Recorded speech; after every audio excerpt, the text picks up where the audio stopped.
Okay, we're looking at 30 types in 30 days, and this is day 7. I think we should look at Genesis chapter 21 today. This is where Isaac is finally born, and he has now reached the age where he can be weaned from his mother, which would be probably several years old, considering the time and the place that he was being raised in. And so finally we've reached that day, and it's a day of celebration. But this is also a time that Paul is going to bring up whenever Paul is speaking in Galatians chapter 4, verse 21 and following.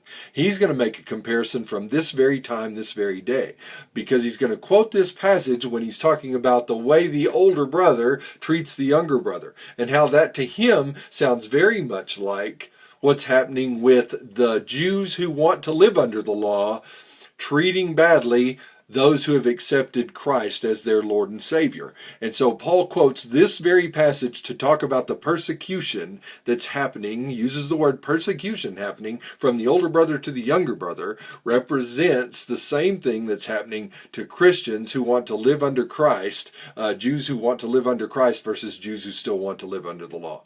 So a very, very interesting contrast. So Paul is basically doing a lot of our work for us here. We come back to Genesis chapter 21 and we read this story, and all of a sudden it all comes together. We see how this long-awaited promised son has finally come into the world. But his older brother, like we talked about in the Cain and Abel story, the older brother is very jealous of the younger brother. And so the older brother actually mocks the younger brother, which is the very word that Isaac's name comes from. So he is laughing at laughter. That's what's happening. It's play on words, beautiful little play on words. So when he laughs at laughter, Sarah wants to cast him out. Abraham's not so sure about this, but God meets him and says, no, let this happen the way that Sarah wants.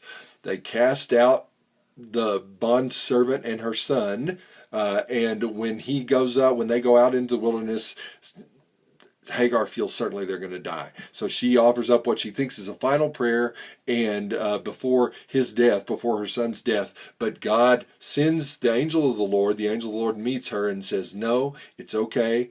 God is going to care for him. God is going to love him. God is going to make a great multitude of people come from him, and he will be used by God. But he's not going to be the child of promise. He is not the ultimately going to be the child of promise, but he will be one through whom God works. God will continue to care for him and make him into a great people. So it's very much a picture like we saw before in the Cain and Abel story. Hope you're enjoying this. We're going to keep going and look further tomorrow. Have a great evening.